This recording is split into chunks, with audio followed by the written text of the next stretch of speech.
Boker Tov les filles, j'espère que vous êtes en pleine forme Bezrat Hachem, que vous avez beaucoup de force pour aborder avec Hachem cette nouvelle journée qui se présente à nous. C'est un magnifique cadeau que d'avoir des journées qu'on peut remplir en fait de sens, de contenu, chaque minute, rentrer de la Kedusha dans chaque minute qui nous est offerte, ne pas perdre des yeux nos priorités et pourquoi on est dans ce monde, c'est-à-dire se connecter à Hachem, faire preuve de Emouna, Pshuta et Mima, c'est-à-dire d'aller avec simplicité, avec pureté de cœur, avec Akadosh Baruch Hu, et profiter de cet immense cadeau pour le remplir, pour amasser, pour, comment on dit en français, pour amasser le maximum de trésors que sont les mitzvot. C'est ce qui nous reste, c'est ce qui nous remplit de lumière, c'est ce qui nous remplit de joie, c'est de donner du ma'achal, c'est-à-dire de la nourriture à notre neshama. On peut nourrir notre gouffre comme on veut, on peut lui donner tous les plaisirs, que ce soit dans la nourriture ou que ce soit dans les plaisirs, en fait, soit d'aller à un concert, soit d'aller faire du sport, et c'est très important. Pour le Tahanoug aussi du gouffre, parce que le gouffre, il a aussi besoin de les notes, d'avoir du plaisir. Mais il ne faut pas oublier que le principal, le Ikari, si la Neshama, elle n'a pas son mazon, elle n'a pas sa nourriture, alors tout est décalé, tout est dissocié, tout reste superficiel, tout est temporaire et tout ne donne pas, n'est pas gorem de la simcha amitit, de la joie authentique. Alors aujourd'hui, encore une fois, pour finir en fait sur le processus de Matshuva, et on clôturera en fait ce cours en 3 parties. Le but, évidemment, c'est de vous transmettre, grâce à ce que j'ai pu vivre, du coup, des messarim, des messages qu'Akadosh Baruch Hu envoie à chacune d'entre nous, et pouvoir en faire profiter chacune, parce que tout le monde, on n'est pas forcément sur chaque mitzvah au même niveau. On est toutes au même niveau, mais chacune, elle a une avancée, en fait, sur une mitzvah en particulier. Et le but, c'est de faire partager cette joie, ce fait d'être remplie, ce fait d'être complète, ce fait d'être cohérente quand on accomplit une mitzvah, et notamment celle qui est la plus importante pour une Bat Israël, une des plus importantes. Et on est overet et averab mideoraita. Ça veut dire que c'est comme manger du cochon lo aleno, de pas se couvrir la tête. Donc c'est le kisui roche. Et moi, pour moi, donc après cet épisode intensif dont je vous parlais hier, où j'écoutais intensivement des cours de Torah de toutes les sortes, quelle que soit leur nature, quel que soit l'âge kafa, et c'est peut-être ça, Baruch Hashem, Toda Lael, où j'ai pas ce problème de me dire, moi je suis plutôt Breslev, ou moi je suis plutôt Chabad, ou moi je suis plutôt Haredit.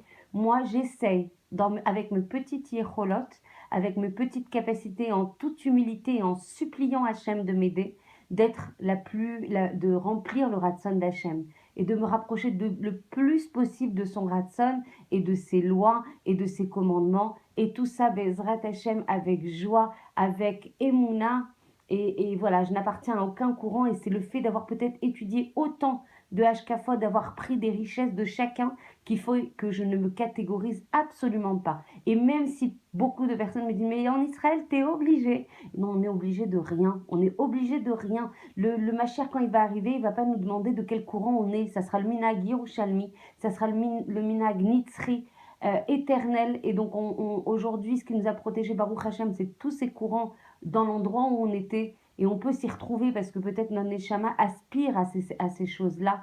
C'est pas un problème, mais de là à rejeter les autres courants comme étant pas réouïm, comme n'étant pas ceux qui sont attendus, honorables, etc. Ça, c'est encore un autre schlag.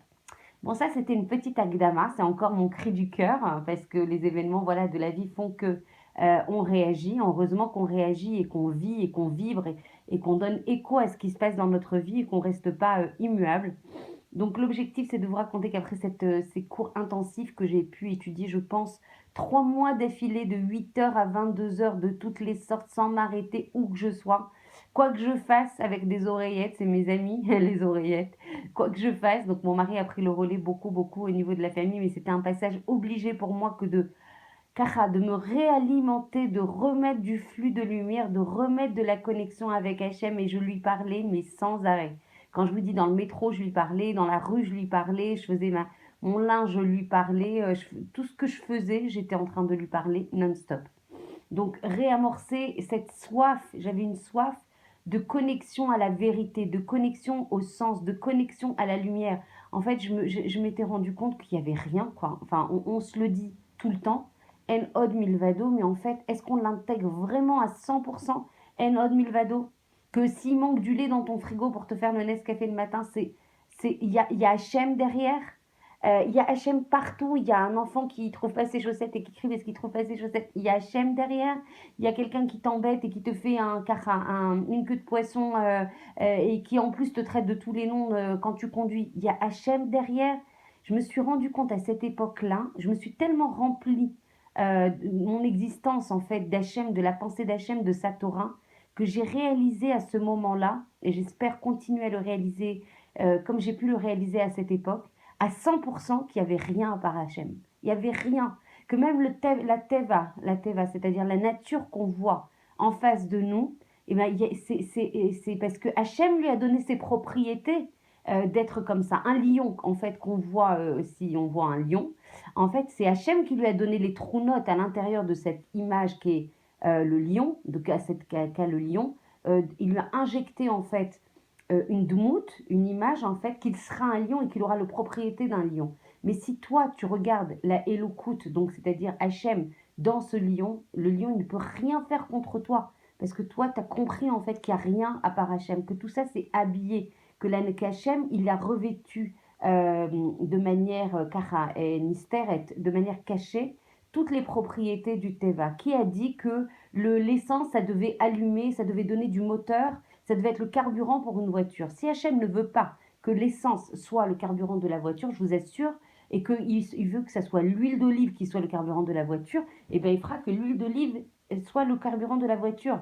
Ça va jusque-là et des fois on a du mal à le réaliser parce qu'on est tellement habitué à regarder en fait les mécanismes, les rouages en fait de l'existence de manière fixe, de manière fixée par nos yeux qu'on a l'impression que rien peut changer. En fait, tout peut changer. Tout est entre les mains d'Hachem. Toutes les Yeshua, toutes les délivrances, toutes nos capacités à grandir, à se développer, à se connecter, à avoir les ivugim dont on a besoin, à avoir la brio dont on a besoin, à avoir le chinuch yeladim, le shalom bayit.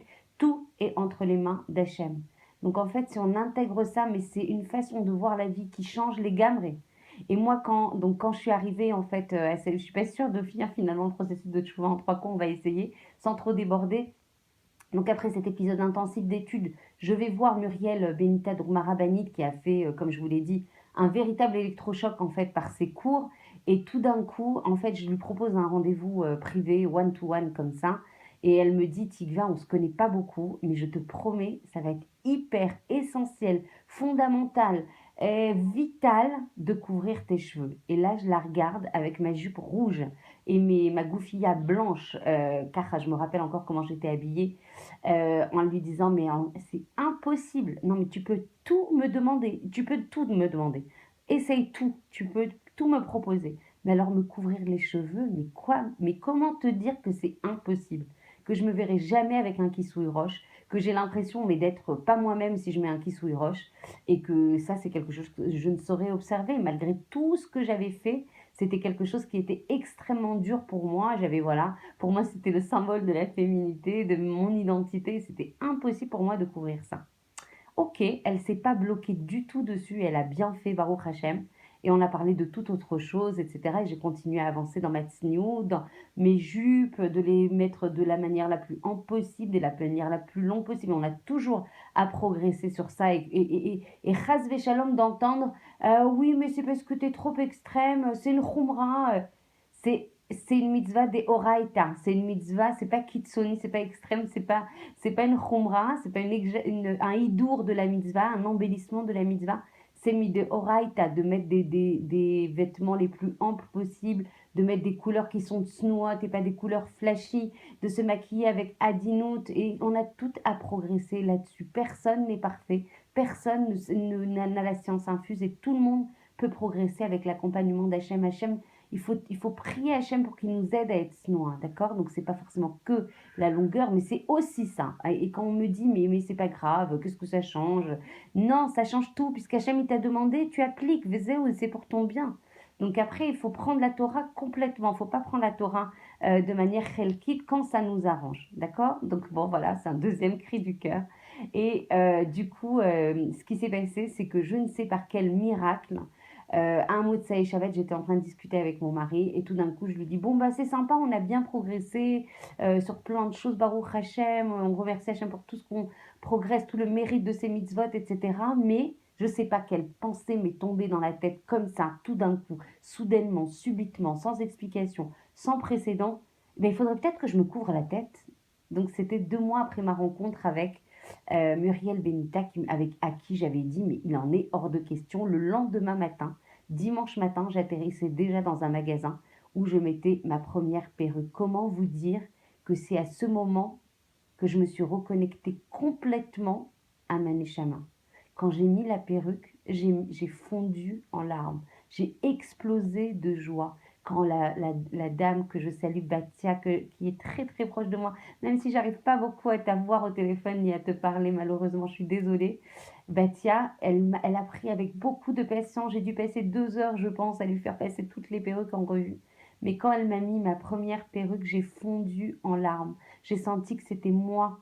Je me sentais connectée à la vraie Tikva. Quand j'ai mis, c'était pour moi une couronne sur ma tête, une couronne de gloire, une Bat Meler, une vraie Bat Meler.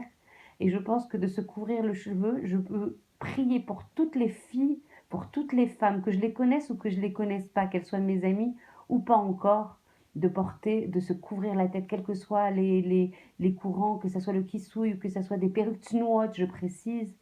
Mamache, ça c'est un autre sujet en soi.